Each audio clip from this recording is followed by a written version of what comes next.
nasceu em 3 de maio de 1930, na Bélgica. Depois ela se formou em filosofia, linguística na Universidade Católica de Louvain e posteriormente em psicologia na Universidade de Paris 8. Também estudou psicanálise e se tornou membro da Escola Freudiana de Paris, fundada por Jacques Lacan, com quem ela manteve um contato intelectual muito intenso, embora posteriormente tivesse se afastado devido a críticas profundas que ela fez ao pensamento psicanalítico tradicional.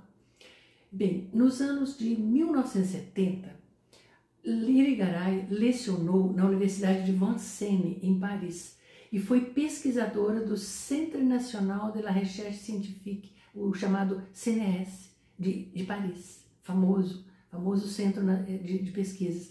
E lá ela desenvolveu grande parte de sua produção teórica, inclusive sua tese de doutorado, que foi publicada em 1974, com o título Speculum de l'autre femme, Espelho de Outro Sexo.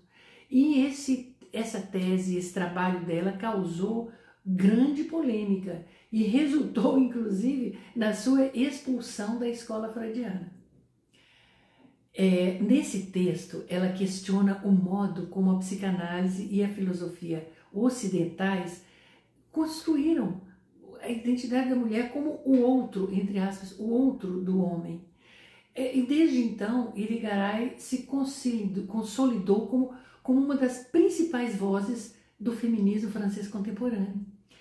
Isso ao lado de Julia Kristeva e Hélène Cixous, duas psicanalistas famosas que estavam juntas nesse movimento e foram profundamente associadas ao chamado movimento do feminismo da diferença sexual. A sua obra, ela se estende pelas áreas da filosofia, da linguística, da psicanálise, da teoria literária e estudos de gênero. Irigaray sempre manteve um olhar muito crítico sobre as estruturas simbólicas patriarcais que moldaram o pensamento ocidental. Portanto, a obra de Irigaray é muito extensa e muito multifacetada.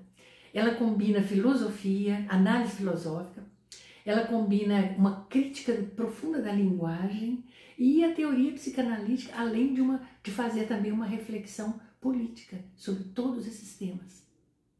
Vamos ver agora a crítica que ela faz ao falocentrismo na psicanálise. Bem, Irigaray parte de Freud e Lacan, mas ela propõe uma crítica radical à forma, em geral, como a psicanálise construiu a sexualidade feminina. Para ela, a teoria freudiana se baseia numa lógica falocêntrica, no qual o masculino é a norma e o feminino é definido pela falta. Falta do pênis, falta de identidade, falta de representação, mas pela falta.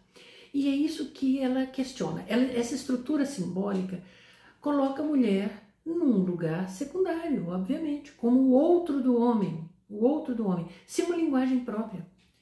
Num texto famoso que ela escreveu, seu livro chamado Speculum, ele foi lançado em 1974. Irigaray analisa os textos de Freud, de Platão, de Hegel, mostrando como a mulher foi reduzida a um espelho que reflete quem? O homem, sem subjetividade própria. Bem, nesse livro, ela usa um termo chamado ela denuncia a mascarada feminina, que é um termo que foi inspirado numa psicanalista chamada Joan Rivière. Depois eu vou falar mais sobre esse texto, que é muito importante. E isso é a necessidade, nesse texto ela fala sobre a necessidade da mulher assumir papéis artificiais para se inserir no universo masculino, que é o que a gente vê realmente acontecendo na prática. Mulheres que têm que se inserir nesse universo masculino. Sobre a linguagem e a sexualidade feminina, ela tem reflexões muito interessantes também. Ela diz o seguinte: a opressão do feminino está inserida na própria estrutura da linguagem. Ela diz que o discurso ocidental, desde a filosofia grega até a psicanálise moderna, é estruturado em torno da lógica da identidade e da unidade. Isso é fato. Portanto, uma lógica masculina.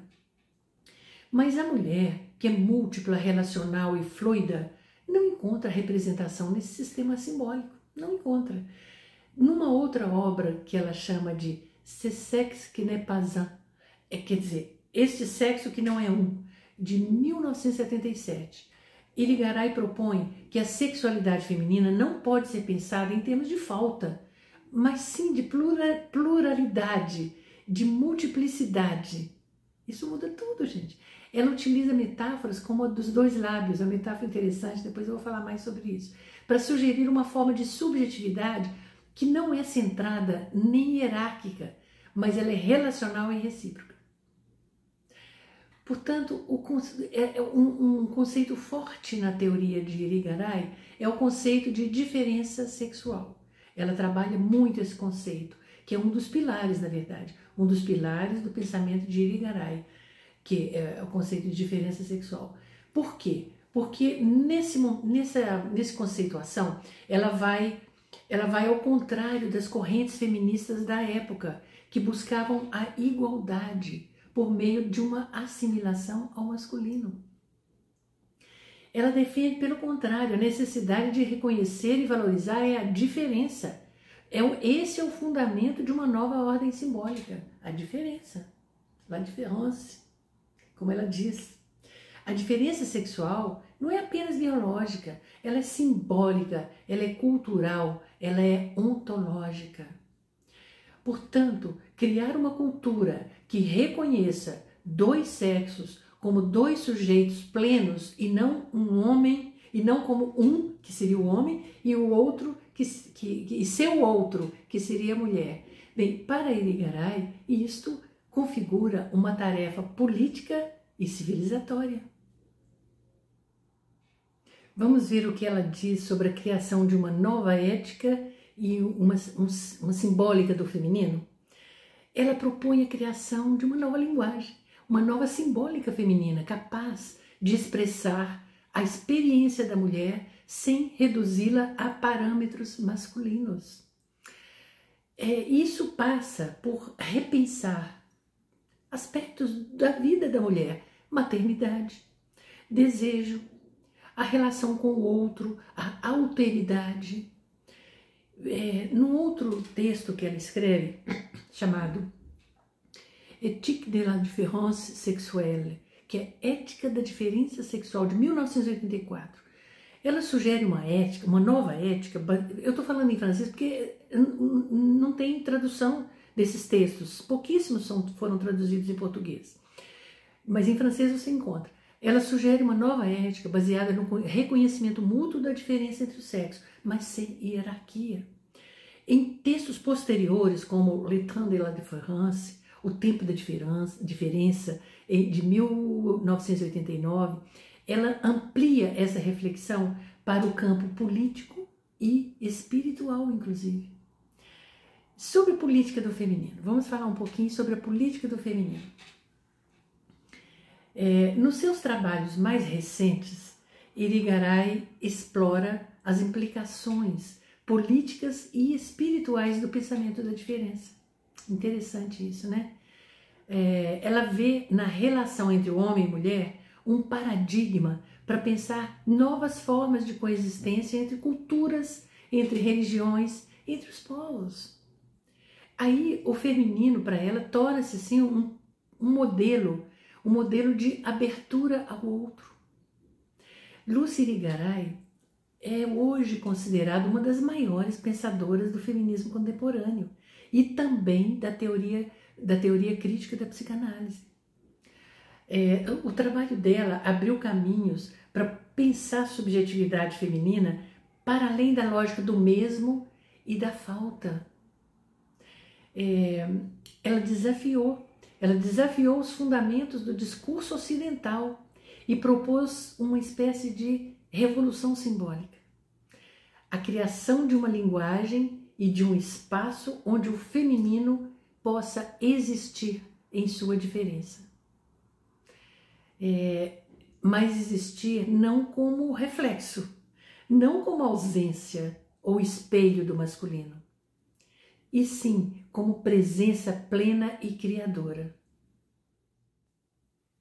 Vamos ver agora a diferença entre um feminismo da igualdade ao feminismo da diferença que ela propõe.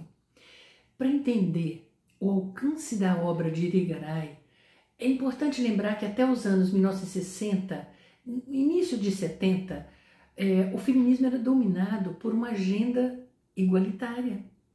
As mulheres reivindicavam os mesmos direitos civis, políticos e sociais dos homens.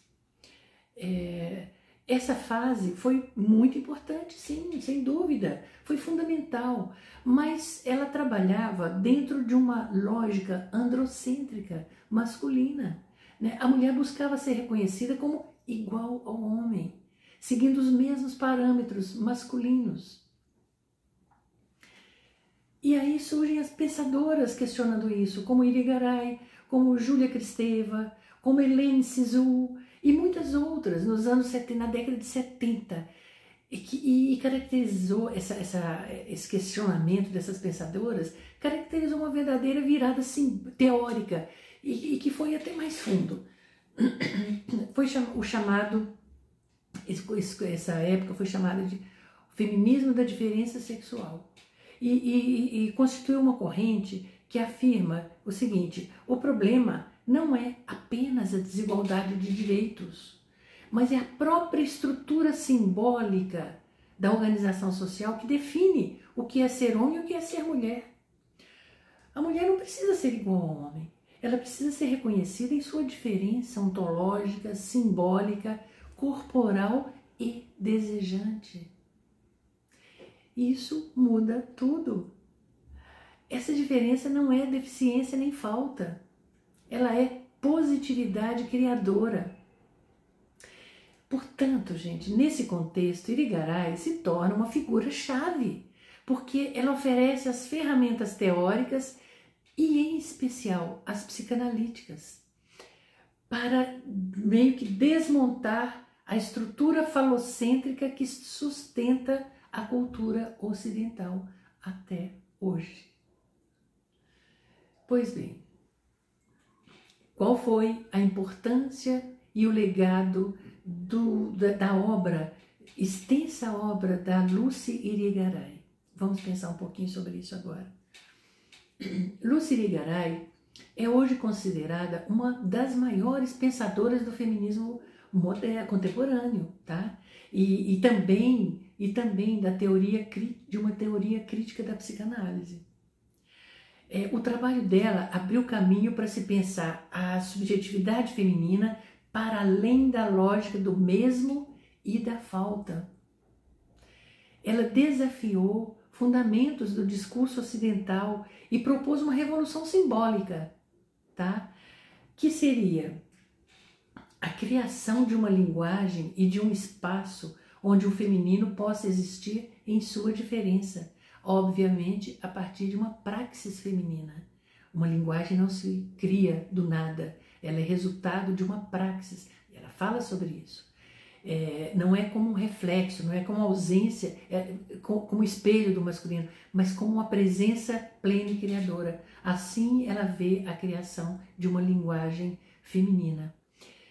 Para que a gente possa pensar e avaliar com justiça e alcance o legado de Lucy Irigaray, nós precisamos agora falar um pouquinho sobre a sua obra, analisar um pouquinho a sua teoria, a sua obra que ela deixou para nós. Eu vou destacar um livro muito importante no estudo da obra de Irigaray, que é Speculum de l'autre femme, que é um livro fenda na tradição filosófica e psicanalítica. Esse livro foi publicado em 1974. Speculum foi originalmente, inclusive, a tese de doutorado de Irigaray, apresentada na Universidade de Vincennes. Ele marca, na verdade, gente, um divisor de águas no pensamento feminista francês. Por quê? Porque nele ela realiza um trabalho que é ao mesmo tempo filosófico, psicanalítico, linguístico e político. O título já anuncia o método, speculum. O que é isso? Em latim, speculum quer dizer espelho, né? Mas também é o nome de um instrumento ginecológico usado para ver dentro do corpo feminino, né? Speculum. Irigaray se apropria dessa ambiguidade para desmontar criticamente a forma como o pensamento ocidental, desde Platão até Freud, tá? Constituiu a mulher como o outro, como objeto de reflexão e exploração, mas nunca como sujeito. Nunca como sujeito. Portanto, a obra dela nesse livro se divide em duas partes principais. Uma ela chamou de Espelho da Filosofia, que é uma releitura crítica da tradição filosófica. Ela analisa Platão, Aristóteles, Hegel, Descartes, Kant, Nietzsche e entre outros. Ela vai por aí, tá? Mostrando o que, com esse estudo, como a mulher foi sendo construída ao longo dos milênios como ausência, como matéria, como receptáculo ou suporte para o logos masculino, a razão masculina, a lógica masculina. Segundo, ela, no livro delas, ela destaca um espelho da psicanálise. Aí sim, ela vai fazer uma análise crítica de Freud e Lacan, denunciando a forma como a teoria psicanalítica reproduz e legitima a estrutura simbólica patriarcal. Bem, a teoria do espelho mostra a mulher como uma superfície refletora. O espelho reflete. A metáfora do espelho é central na crítica feita pela Lucy Irigaray, porque para ela, a mulher na tradição ocidental, ela foi reduzida a uma função especular, sim. Ela não aparece como sujeito em si mesma, ela aparece como uma superfície onde o homem se reconhece. Assim, a mulher se torna um espelho que não reflete a si mesma. Esse espelho apenas devolve ao homem a sua própria imagem engrandecida, imaginária. Essa posição especular é alienante. Ela impede a mulher de construir a sua própria subjetividade e a condena a viver no reflexo do desejo do outro. Isso é muito sério, é muito profundo essa análise que ela faz no livro Speculum. Irigaray chama atenção para o fato de que essa estrutura está também na própria linguagem, na lógica ocidental. Tudo isso se baseia em binarismos. É sempre assim, olha, ativo, passivo, forma, matéria, cultura, natureza, razão, corpo, nos quais o primeiro termo é sempre masculino, é sempre dominante, e o segundo, feminino e subordinado. Passivo, ativo, passivo, é sempre assim. A proposta implícita de Irigaray é quebrar o espelho.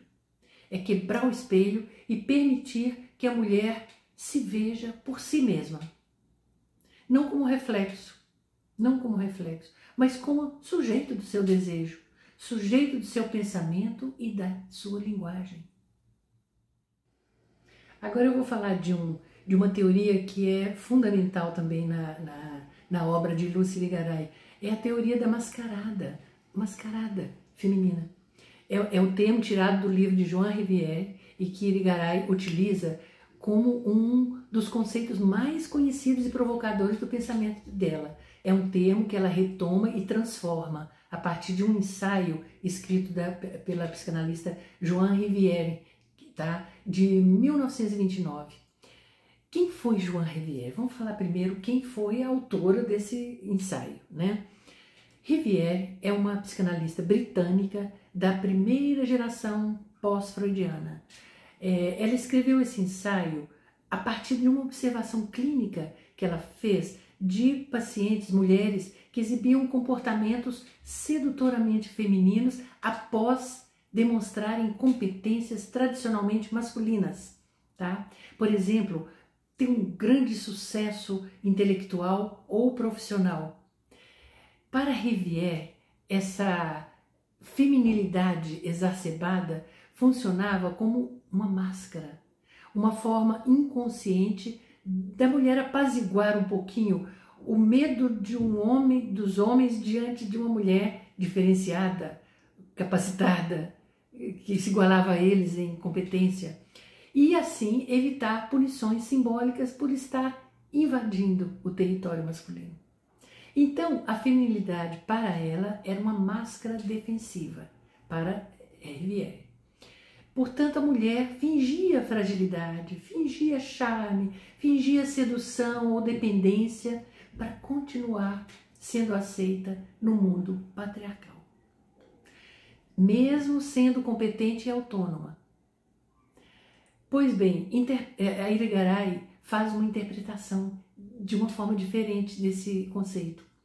Ela fala da máscara, mas ela fala da máscara não como uma defesa, mas como, mais sério ainda, como uma condição estrutural da mulher numa sociedade machista.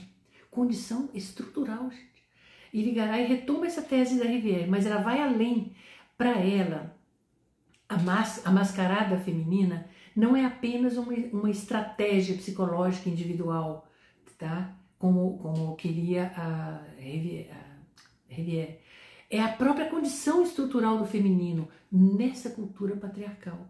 Ou seja, o que ela está querendo explicar é o seguinte: as mulheres aprendem a performar uma feminilidade estereotipada, dócil, sedutora, maternal, silenciosa, não para enganar conscientemente o outro, mas porque essa é a única linguagem simbólica disponível para elas poderem existir socialmente. Então veja, a máscara para Luce Irigaray é uma roupa simbólica, é uma roupagem simbólica que a mulher usa. Esse modo de agir é uma roupagem simbólica que permite que ela circule num mundo masculino, um mundo que não reconhece a diferença feminina como legítima. Percebem? Essa roupagem simbólica que ela usa, mas isso é estrutural. Portanto, essa mascarada ao mesmo tempo, é uma forma de sobrevivência, sim, mas é também um sintoma da opressão. A mulher veste a máscara do que o homem deseja que ela use para ela poder existir, mas quando ela faz isso, ela se distancia da própria subjetividade. Ela está vestindo uma máscara. Ela não está sendo autêntica na verdade dela, na inteireza dela. Exemplo, a mulher que silencia seu pensamento durante reuniões. A mulher que suaviza o seu discurso intelectual com charme.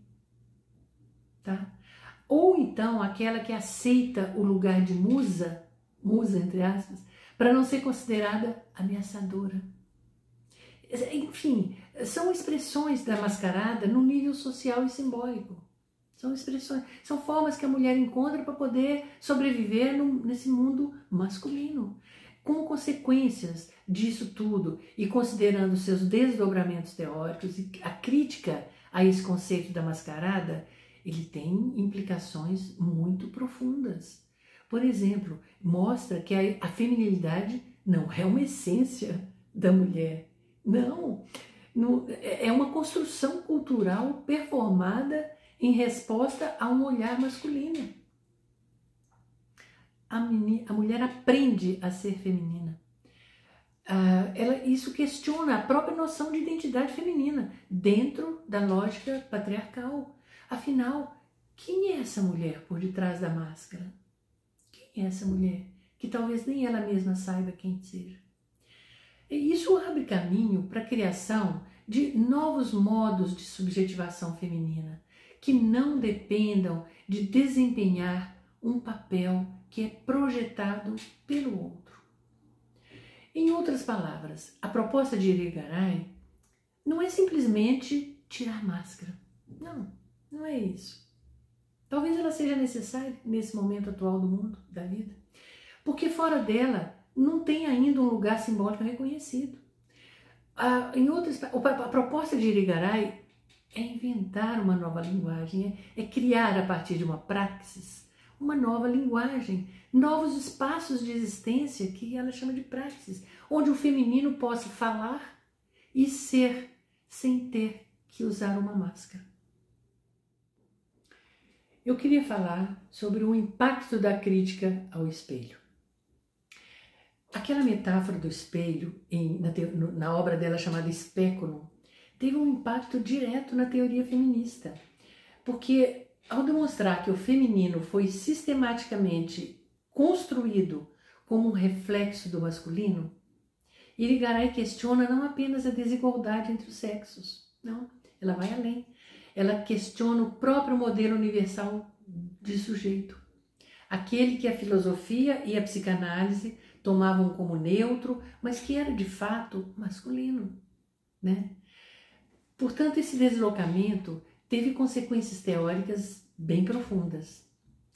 Por exemplo, uma crítica ao sujeito universal, aquele sujeito da razão, o sujeito do logos, da lei simbólica, base da filosofia e da psicanálise.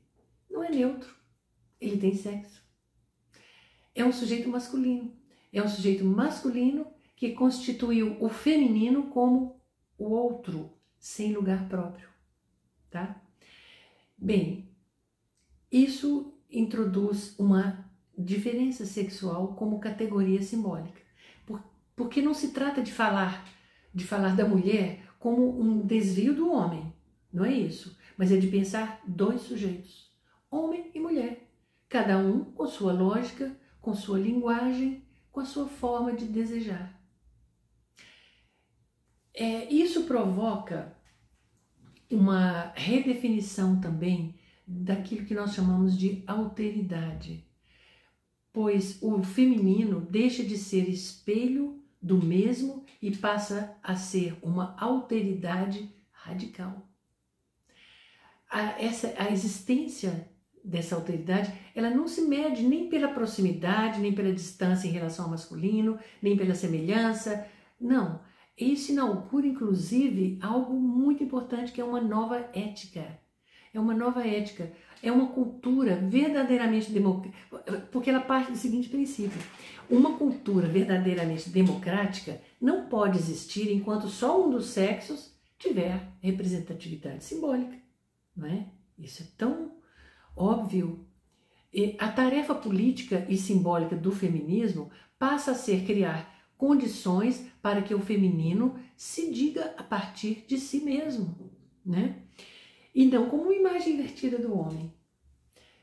Pois bem, sobre o impacto da teoria da mascarada, que foi um impacto muito forte e profundo, é um impacto que vai de um sintoma a uma estrutura simbólica, tá? A ideia de mascarada feminina transformou profundamente o conceito, a teoria do feminismo. Por quê? Porque revela algo que a própria psicanálise tradicional ainda não havia captado, ainda, que é a feminilidade não é um dado biológico, nem um destino natural, não. A feminilidade é um papel performado dentro de um campo simbólico patriarcal. Percebe a diferença? Quando, ao reinterpretar Johan Rivière, Irigaray mostra que a mulher não apenas usa máscaras em certas situações, não. Toda a feminilidade socialmente reconhecida é uma máscara. É uma máscara moldada pelo olhar masculino, é uma construção. Isso tem implicações radicais. Por exemplo, a identidade feminina não é algo natural, é uma ficção que foi necessária para existir num sistema simbólico falocêntrico. A identidade feminina é uma construção, tá? Não é algo natural. O desejo feminino foi domesticado e alienado. A mulher deseja o que se espera que ela deseje. Olha só. E fala o que se espera que ela diga. O corpo feminino. É um estudo à parte. Ele foi capturado como um significante do desejo do outro e não como um espaço de criação de um desejo próprio. Não. No campo psicanalítico, isso significa que a feminilidade precisa ser repensada. Precisa ser repensada em termos de construção ideológica, não como uma etapa do desenvolvimento sexual, como fez Freud, né? Nem como também uma posição do discurso, como fez Lacan. Não. É um efeito do poder simbólico patriarcal. A feminilidade é um efeito do poder simbólico patriarcal. E, ao mesmo tempo, como existe a feminilidade, é uma potência subversiva também, capaz de criar novos modos de subjetivação, tá? Pois bem, a diferença sexual, um conceito tão importante em Irigaray, é uma categoria estruturante da cultura. É um dos maiores impactos da obra de Irigaray no feminismo, que foi ela transformar a diferença sexual de uma simples constatação biológica em categoria estruturante da cultura e do inconsciente. Porque a partir de seu trabalho tornou-se possível pensar a linguagem, a lei, o desejo, a subjetividade e a ordem simbólica como construções sexuadas. Que há dois modos de simbolizar, de desejar, de conhecer e de ser no mundo. E que ambos devem ter espaço para se expressar. Por que não? Que a emancipação feminina não virá pela assimilação da mulher ao masculino, não, mas é pela criação de um outro discurso, de uma outra fala, de uma outra forma de se expressar no feminino. Irigaray chama essa tarefa de criar uma nova linguagem, uma nova lógica e até uma nova ética. Só que não baseada mais na unidade, na identidade e na identidade, que são princípios masculinos do pensamento ocidental. O que ela propõe é a criação de uma nova lógica, uma nova ética na relação, na pluralidade, na reciprocidade. Eu quero falar só um pouquinho sobre o legado psicanalítico da Lucy Irigaray, porque, na verdade, apesar de toda a crítica que foi feita à psicanálise, à teoria freudiana e lacaniana, ela nunca abandonou a psicanálise. Pelo contrário, ela a radicalizou. A leitura que ela faz da teoria freudiana e lacaniana não é uma rejeição pura e simples, pelo contrário, é um deslocamento interno.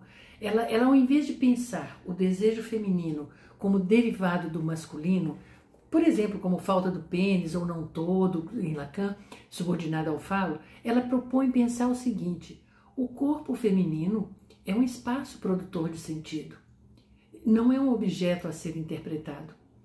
É um sujeito que fala por meio de suas zonas múltiplas e não hierarquizadas do corpo. A linguagem feminina é uma linguagem fluida, relacional, rítmica e não linear. O que ela chama de fala dos dois lábios é uma metáfora que ela usa, é uma metáfora que indica multiplicidade e reciprocidade em vez de unidade, tá? E a fala do feminino é essa, é a multiplicidade, a polifonia, o desejo feminino como potência criadora. Ela fala muito sobre isso, desejo feminino como potência criadora, que não é dependente, não pode ser dependente do desejo do outro. Tem que ser capaz de criar seus próprios objetos e caminhos. Essa virada que ela faz teórica tem um impacto direto na clínica psicanalítica, sim. Porque em vez de buscar conduzir a mulher a uma certa norma simbólica falocêntrica, a clínica pode se tornar um espaço para o nascimento de um sujeito feminino em sua diferença. É isso a grande sacada da Irigaray. A partir de tudo isso que foi falado hoje, nós podemos concluir algumas coisas. Por exemplo, O impacto da obra dela, chamada Speculum, do seu livro Speculum, e do pensamento de Irigaray no feminismo da diferença, isso foi estrutural e irreversível. Ela deslocou o debate feminista do campo dos direitos para o campo do simbólico. Foi isso que ela realizou, mostrando o quê? Que a verdadeira emancipação só acontecerá, aliás, só acontecerá quando as mulheres deixarem de ser espelhos ou máscaras, tá? Por isso, olha, a teoria dela é a teoria do espelho e a teoria das máscaras, da mascarada.